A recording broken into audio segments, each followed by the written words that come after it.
बहुत पुरानी बात है। किसी गांव में जमींदार रहता था।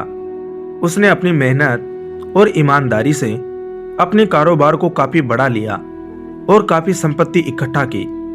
वह हमेशा जरूरतमंदों और गरीबों को हर संभव मदद करता था तथा अपने धन को अच्छे कार्यों में लगाता था। जब जमींदार बूढ़ा होने लगा तो उसने अपनी संपत्ति तथा कारोबार को अपने बेटों में बांटने का फैसला किया, लेकिन उसे डर था कि कहीं उसके बेटे उसकी वर्षों की मेहनत की कमाई को ऐसे ही ना गवा दे। उसने फैसला किया कि तीनों में से जो भी बेटा उसकी संपत्ति तथा कारोबार को आगे बढ़ाने लायक होगा तथा अपनी संपत्ति को अच्छे कार्यों में लगाएगा, वही उसकी संपत्ति का वारिस होगा। लेकिन वह अपनी संपत्ति किसे दे, यह उसे कुछ समझ नहीं आ रहा था। तो उसने एक फकीर से सलाह ली। फकीर ने उसे एक तरीका बताया। जमींदार ने अपने तीनों बेटों से कहा कि मैं तीर्थ यात्रा पर जा रहा हूं, और उसने तीनों बेटों को कुछ बीज दिए और कहा कि जब तक मैं वापस आऊं इन बीजों को संभाल कर रखना। उसके बाद जमींदार तीर्थ यात्रा पर चला गया और काफी समय बाद वापस लौटा। वापस आकर जमींदार एक एक कर तीनों बेटों के पास गया। पहले बेटे से उसने पूछा, बेटा, मैंने तुम्हें जो बीज दिए थे उनका तुमने क्या किया? पहले बेटे ने कहा, पिताजी, कौन से बीज?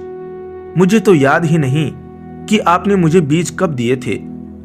जमींदार को थोड़ी निराशा हुई, लेकिन उसने उसे कुछ भी नहीं कहा।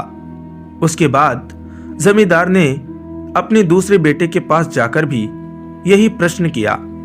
दूसरे बेटे ने अपनी तिजोरी की चाबी जमींदार को दे दी और कहा, पिताजी, मैंने आपकी अमानत को तिजोरी में संभाल कर रखा है।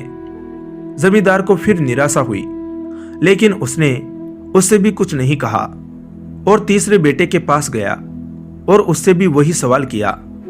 तीसरे बेटे ने कहा, पिताजी, आपको मेरे साथ कहीं चलना होगा। दोनों थोड़ी दूर चले तो सामने एक बगीचा था। तीसरे पुत्र ने कहा, पिताजी, ये रहे आपके बीज। मैंने आपके दिए हुए बीजों से एक सुंदर बगीचा तैयार कर दिया। यह देखकर जमींदार का दिल खुशी से झूम उठा और उसने खुश होकर अपनी सारी संपत्ति अपने तीसरे बेटे के नाम कर दी। जमींदार के तीनों बेटों को बराबर बीज मिले, बराबर का मौका मिला तथा अपनी सोच और काबिलियत को दिखाने के लिए समय भी बराबर मिला।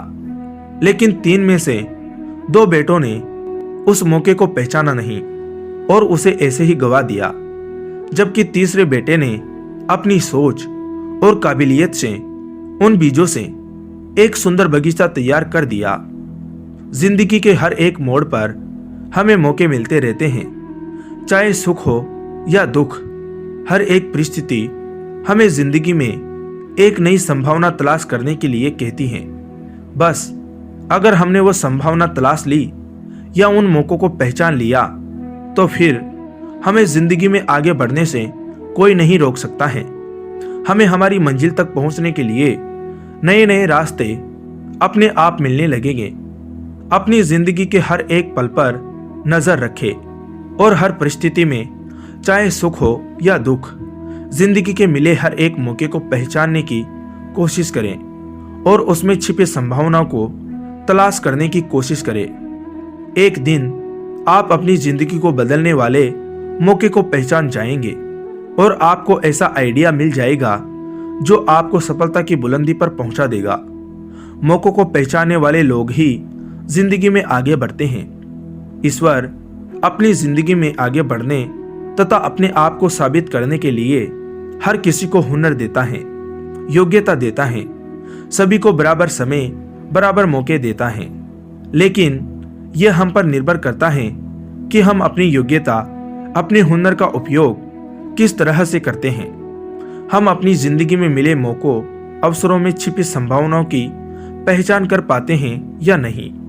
जो लोग उन मौकों में छिपी संभावनाओं को पहचान जाते हैं, वे अपनी सोच और अपनी काबिलियत से दूसरों से हटकर काम करते हैं और ऐसा काम कर जाते हैं जिससे वे अपनी जिंदगी में बहुत आगे बढ़ जाते हैं और वे हर सम्मान और हर बुलंदी को हासिल करते हैं।